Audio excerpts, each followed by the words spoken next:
अभिलाषा Hindi academy में आप सभी विद्यार्थियों का एक बार फिर से हार्दिक अभिवादन। हम देख रहे थे अध्यायवार प्रश्न पत्र। ये ऐसे हल प्रश्न पत्र हैं जो विभिन्न राज्यों की विभिन्न शिक्षक भर्ती परीक्षाओं में पूछे गए हैं और एक ही चैप्टर से किस तरह से प्रश्न घुमा घुमा कर पूछे जाते हैं, इनका अध्ययन हम इस भाग में कर रहे हैं। अभी तक हम लोग हिंदी साहित्य का इतिहास, आदिकाल, भक्तिकाल में राम भक्ति शाखा और कृष्ण भक्ति शाखा देख चुके हैं। आज से हम देखेंगे रीतिकाल के वे प्रश्न जो विभिन्न परीक्षाओं में पूछे गए हैं। लेकिन ये प्रश्न पत्र शुरू करने से पहले आप सभी से रिक्वेस्ट है, यदि पहली बार चैनल पर आए हैं या अभी तक आपने चैनल को सब्सक्राइब नहीं किया तो जरूर सब्सक्राइब कर ले। कोई प्रश्न हो या कोई सुझाव तो कमेंट सेक्शन में जरूर दें। तो रीतिकाल का पहला प्रश्न है, पंडित विश्वनाथ मिश्र ने उत्तर मध्य काल को क्या नाम दिया है? ए श्रृंगार काल, बी रीतिकाल, सी अलंकृत काल, डी उपर्युक्त में से एक से अधिक और ई उपर्युक्त में से कोई नहीं। बीपीएससी पीजीटी परीक्षा 2023 में और बीपीएससी टीजीटी परीक्षा 2023 में पूछा गया। इसका उत्तर होगा ए, विश्वनाथ प्रसाद मिश्र ने उत्तर मध्य काल को श्रृंगार काल नाम दिया है। पंडित विश्वनाथ प्रसाद मिश्र, आचार्य विश्वनाथ प्रसाद मिश्र उत्तर मध्य काल को श्रृंगार काल कहते हैं। आचार्य विश्वनाथ प्रसाद मिश्र का काल विभाजन इस प्रकार है। इन्होंने आदिकाल का समय 1000 से 1400 विक्रमी संवत, पूर्व मध्य काल या भक्ति काल को 1400 से 1700 विक्रमी संवत, उत्तर मध्य काल या श्रृंगार काल को 1700 से 1900 विक्रमी संवत, आधुनिक काल या गद्य काल को 1900 विक्रमी संवत से अब तक का माना है। दूसरा क्वेश्चन है, रीतिकाल को श्रृंगार काल कहने की सिफारिश सबसे पहले निम्नलिखित में से किसने की? आचार्य रामचंद्र शुक्ल, बी हजारी प्रसाद द्विवेदी, सी रामस्वरूप चतुर्वेदी और D Vishwanath Prasad Mishra. NVS TGT परीक्षा 2022 में पूछा गया। इसका उत्तर होगा ए, अर्थात रामचंद्र शुक्ल ने रीतिकाल को श्रृंगार काल कहने की सिफारिश सबसे पहले आचार्य रामचंद्र शुक्ल ने की है। आचार्य रामचंद्र शुक्ल के अनुसार वास्तव में श्रृंगार और वीर इन्हीं दो रसों की कविता इस काल में हुई। प्रधानता श्रृंगार की ही रही। इससे इस काल को रस के विचार से कोई श्रृंगार काल कहे तो कह सकता है। क्वेश्चन 3 है, निम्नलिखित विकल्पों में से रीतिकालीन कवि कौन से हैं? ए नंददास, नंददास, सूरदास, परमानंदास, शीत स्वामी, बी है बिहारी मतीराम घनानंद भूषण, सी है मैथिली शरण गुप्त दिनकर, श्रीधर पाठक, सोहनलाल द्विवेदी, डी है जासी मंझन विद्यापति चंद्र बरदाई। इसका उत्तर होगा बी, अर्थात बिहारी मतीराम घनानंद और भूषण ये रीतिकालीन कवि हैं। बिहारी मतीराम घनानंद भूषण, रसनिधि बोधा, आलम ठाकुर इत्यादि रीतिकालीन कवि हैं। चौथा प्रश्न है, रीतिकाल के मुख्य कवियों में से हैं? ए खुसरो, बी रहीम, सी पलटूदास, डी मतीराम। इसका उत्तर होगा डी मतीराम रीतिकाल के मुख्य कवियों में से हैं। पांचवा प्रश्न, निम्नलिखित कवियों को उनके जीवन कालानुसार आरोही क्रम में व्यवस्थित कीजिए। ए है केशव सेनापति देव पद्याकर, बी है सेनापति पद्याकर देव केशव, सी है केशव देव पद्याकर सेनापति और डी है केशव देव सेनापति पद्याकर। उत्तर प्रदेश 46वीं असिस्टेंट प्रोफेसर परीक्षा 2014 में पूछा गया। इसका उत्तर होगा ए, केशव सेनापति देव और पद्याकर ये सही क्रम है। केशव का जन्म है 1555, सेनापति 1589, देव है 1673 और पद्याकर है 1753। उपरोक्त सभी रीतिकालीन कवि हैं। छठवां प्रश्न, निम्नांकित कवियों का जन्म काल के अनुसार क्रम निर्धारण कीजिए। ए घनानंद ठाकुर रसलीन रहीम, बी है रहीम घनानंद रसलीन ठाकुर, सी है रहीम रसलीन ठाकुर घनानंद और डी है रहीम ठाकुर रसलीन घनानंद। पीजीटी परीक्षा 2004 में पूछा गया है। इसका उत्तर होगा बी, रहीम घनानंद रसलीन और ठाकुर ये इनका जन्म काल है। रहीम का जन्म काल है 1556, घनानंद का 1689, रसलीन का 1696 और ठाकुर का 1766। एक बच्चन सिंह के अनुसार घनानंद घन धन आनंद का जन्म काल 1673 तथा नागेंद्र के अनुसार रसलीन का जन्म काल 1699 इस है। रसलीन का पूरा नाम सैयद गुलाम नबी रसलीन है। सातवां प्रश्न, निम्नलिखित कवियों के जीवन काल का सही आरोही क्रम है? ए भूषण मतीराम बिहारी देव, बी मतीराम भूषण बिहारी देव, सी बिहारी मतीराम भूषण देव, डी है बिहारी भूषण मतीराम देव। उत्तर प्रदेश 47वें असिस्टेंट प्रोफेसर परीक्षा 2019 में पूछा गया। इसका उत्तर होगा डी बिहारी भूषण मतीराम और देव। उपर्युक्त कवियों का जीवन काल आरोही क्रम में इस प्रकार है।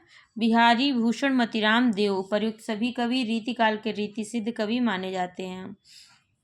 नोट: आचार्य विश्वनाथ प्रसाद मिश्र ने जिन कवियों को रीति सिद्ध माना है उन्हें डॉक्टर नगेंद्र संपादित इतिहास ग्रंथ में रीति सिद्ध माना गया है।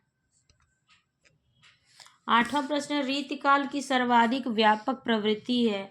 ए नायिका भेद और श्रृंगार रस विवेचन, बी अलंकार विवेचन, सी छंद विवेचन, डी शब्द शक्ति और काव्य गुण दोष। दिल्ली केंद्रीय विद्यालय पीजीटी परीक्षा 2015 में पूछा गया। इसका उत्तर होगा ए नायिका भेद और श्रृंगार रस विवेचन। रीतिकाल में रस विवेचन के संदर्भ में नायक नायिका भेद का विवेचन मतीराम, तोष, रसलीन प्रभृति अनेक कवियों ने किया है। इस काल की सर्वाधिक व्यापक प्रवृत्ति नायिका भेद और श्रृंगार रस विवेचन रही है। 9वां प्रश्न, रीतिकाल में किस रस की प्रधानता काव्य में रही है? ए श्रृंगार, बी भक्ति, सी शांत और डी रौद्र। इसका उत्तर होगा ए रीतिकाल में श्रृंगार रस की प्रधानता रही है। 10वां प्रश्न, रीतिकाल की विशेषताओं के संदर्भ में निम्नलिखित में से एक विशेषता गलत है, उस विशेषता का चयन कीजिए। ए रीतिकाल में अलंकरण की प्रधानता है, बी रीतिकाल की प्रमुख भाषा ब्रजभाषा है, सी रीतिकाल में प्रकृति का आलंबन रूप में वर्णन हुआ है और डी रीतिकाल में लक्षण ग्रंथों की प्रमुखता है। टीजीटी परीक्षा 2005 में पूछा गया। इसका उत्तर होगा सी रीतिकाल में प्रकृति का आलंबन रूप में वर्णन हुआ है। रीतिकाल में स्वतंत्र और आलंबन रूप में प्रकृति चित्रण बहुत कम हुआ है। रीतिकाल की अन्य विशेषताएं इस प्रकार हैं: लक्षण ग्रंथों का निर्माण, श्रृंगार चित्रण, वीर और भक्ति काव्य, नीति काव्य, ब्रज भाषा का उत्कर्ष, अलंकारिकता तथा विविध काव्य रूप। 11वां प्रश्न, रीतिकालीन कवियों की काव्य भाषा क्या थी? अवधी, खड़ी बोली, ब्रज भाषा, बुंदेली। टीजीटी परीक्षा 2011 में पूछा गया। इसका उत्तर होगा सी ब्रज भाषा। रीतिकालीन कवियों की काव्य भाषा के रूप में ब्रज भाषा के विकास में घनानंद, बिहारी, मतीराम, पद्याकर, देव, भिखारीदास का नाम उल्लेखनीय है। भिखारीदास ने मिथक तोड़ा कि ब्रज भाषा में रचना के लिए ब्रज में रहना अनिवार्य है। ब्रज भाषा हेतु ब्रजवास ही न अनुमानो, ऐसे ऐसे कविन की बानी हूँ सो जानियो। 12वां प्रश्न, रीति युगीन कवियों का सर्वाधिक प्रिय छंद रहा है? ए सवैया, बी दोहा, सी चौपाई और डी छप्पा। दिल्ली केंद्रीय विद्यालय पीजीटी परीक्षा 2015 में पूछा गया। इसका उत्तर होगा ए रीति युगीन कवियों ने परंपरागत छंदों का प्रयोग बहुलता से किया है, जिनमें कवित्त, सवैया, दोहा इत्यादि थे, किंतु इस युग के कवियों का सर्वाधिक प्रिय छंद सवैया रहा है, जिसका प्रयोग उन्होंने श्रृंगार रस के अंतर्गत किया है।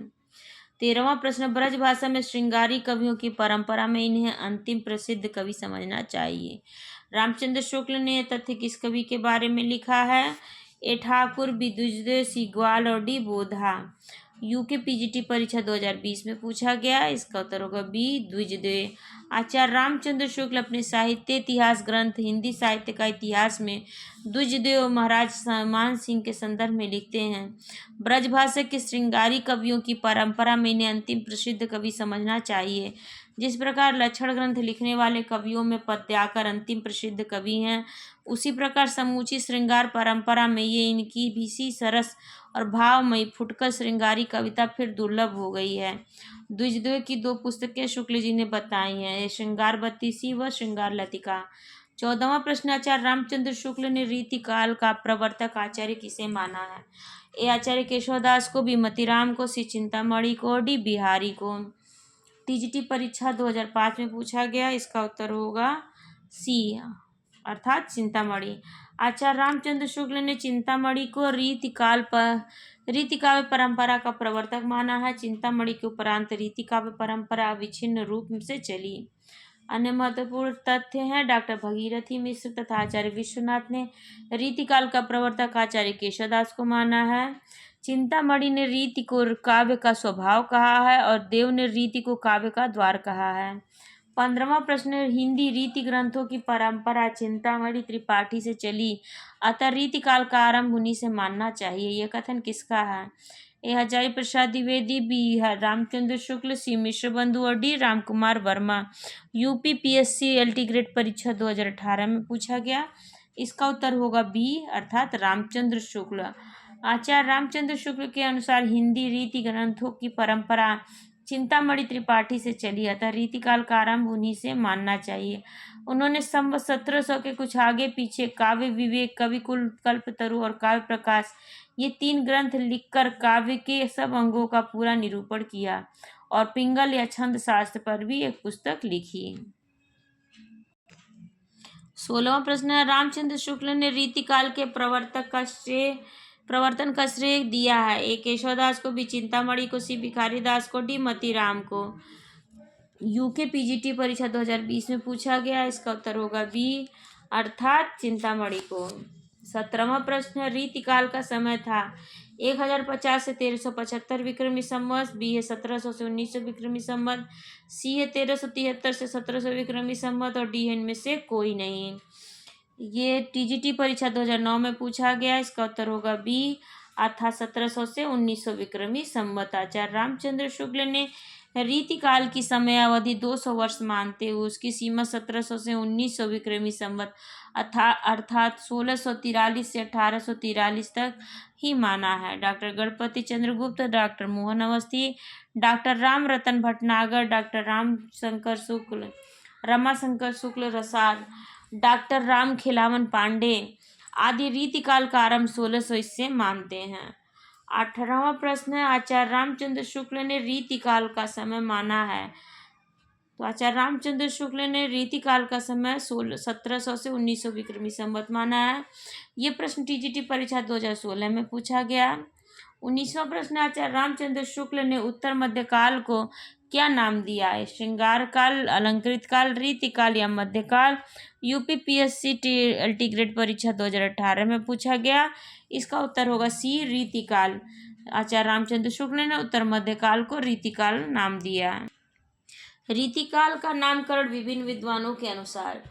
श्रृंगार काल आचार्य विश्वनाथ प्रसाद मिश्र, अलंकृत काल मिश्र बंधु, कला काल डॉक्टर रमाशंकर शुक्ल रसाल, जॉर्ज ग्रियर्सन तथा आचार्य हजारी प्रसाद द्विवेदी रीति काव्य कहते हैं। बच्चन सिंह तथा रामस्वरूप चतुर्वेदी नीतिकाल कहते हैं। रामखिलावन पांडे संवर्धन काल कहते हैं। रमाशंकर शुक्ल रसाल आदि काल को जय काल कहते हैं। 20वां प्रश्न, उत्तर मध्यकाल को रीतिकाल की संज्ञा किस विद्वान ने दी है? ए मिश्र बंधु, बी हजारी प्रसाद द्विवेदी, सी आचार्य रामचंद्र शुक्ल, डी उपयुक्त में से एक से अधिक और ई उपयुक्त में से कोई नहीं। बीपीएससी पीजीटी परीक्षा दिसंबर 2023 में पूछा गया। इसका उत्तर होगा सी अर्थात आचार्य रामचंद्र शुक्ल ने उत्तर मध्यकाल को रीतिकाल नाम दिया है। 21वां प्रश्न, रीतिकाल को श्रृंगार काल कहा है। तो आचार्य विश्वनाथ प्रसाद मिश्र ने रीतिकाल को श्रृंगार काल कहा है। ये पीजीटी परीक्षा 2023 में पूछा गया। 22वां प्रश्न, हिंदी साहित्य में रीतिकाल को श्रृंगार काल कहा है। मिश्र बंधुओं ने, आचार्य रामचंद्र शुक्ल ने, आचार्य विश्वनाथ प्रसाद मिश्र ने या डॉक्टर गुलाब राय ने। इसका उत्तर होगा सी आचार्य विश्वनाथ प्रसाद मिश्र ने रीतिकाल को श्रृंगार काल कहा है। रीतिकाल को अलंकृत काल की संज्ञा किसने दी है? ए मिश्र बंधु, बी डॉक्टर रामकुमार वर्मा, सी डॉक्टर रामचंद्र शुक्ल और D Hazari Prasad Dwivedi. DSSB PGT परीक्षा 2021 में पूछा गया। इसका उत्तर होगा ए मिश्र बंधुओं ने अलंकृत काल की संज्ञा दी है रीतिकाल को। 24वां प्रश्न, रीतिकाल को कला काल किसने कहा है? ए आचार्य विश्वनाथ प्रसाद मिश्र, बी डॉक्टर रमाशंकर शुक्ल रसाल, सी मिश्र बंधु और डी आचार्य रामचंद्र शुक्ल। पीजीटी परीक्षा 2000 में पूछा गया। इसका उत्तर होगा बी डॉक्टर रमाशंकर शुक्ल रसाल ने रीतिकाल को कला काल कहा है। 25वां प्रश्न, रीतिकाल को अलंकृत काल कहा है। ए मिश्र बंधु ने, बी विश्वनाथ प्रसाद मिश्र ने, सी आचार्य रामचंद्र शुक्ल ने और डी है डॉक्टर रामकुमार वर्मा ने। पीजीटी परीक्षा 2004 में, यूपीपीएससी एलटी ग्रेड परीक्षा 2018 में, टीजीटी परीक्षा 2013 में, एनवीएस प्रवक्ता परीक्षा 2019 में पूछा गया। इसका उत्तर होगा ए अर्थात मिश्र बंधुओं ने रीतिकाल को अलंकृत काल कहा है। 26वां प्रश्न, इनमें से किसने आदिकाल को जय काल तथा रीतिकाल को कला काल नाम दिया है?